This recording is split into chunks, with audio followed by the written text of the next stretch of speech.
শুভ দুপুরের অনেক অনেক শুভেচ্ছা বন্ধুরা। আজকে আমি বানাবো মাটন। তার জন্য নিয়েছি পেঁয়াজ কুচি, টমেটো কুচি, আলু, এখানে একটু পেঁপে দেবো ভালো সিদ্ধ হওয়ার জন্য, আর এখানে আছে রসুন বাটা, আদা বাটা, আর এখানে আছে মাটন। এখানে আমি 1 কেজি 200 মাটন এনেছি।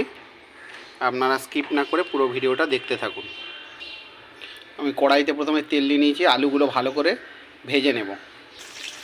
দেখতেই পাচ্ছেন বন্ধুরা, আলুগুলো আমি কড়াইতে দিয়ে দিয়েছি। এবার ভালো করে আলুগুলো ভেজে নেব। আমি প্রেসার কুকারে মটনটা নিয়ে নিয়েছি, একটু সিদ্ধ করে নেব। প্রথমে একটু লবণ দেবো, একটু হলুদ দেবো,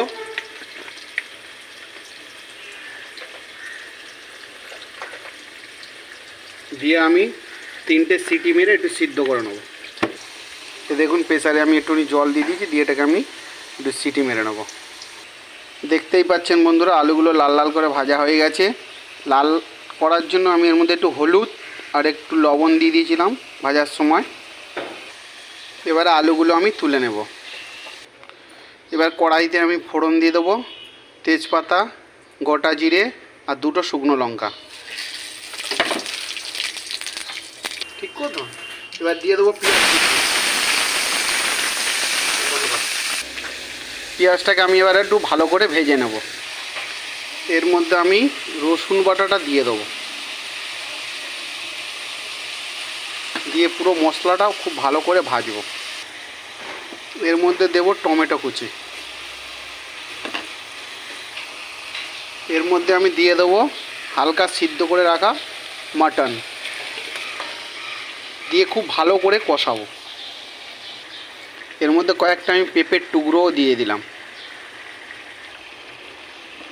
এর মধ্যে আমি এবার দিয়ে দেবো লবণ।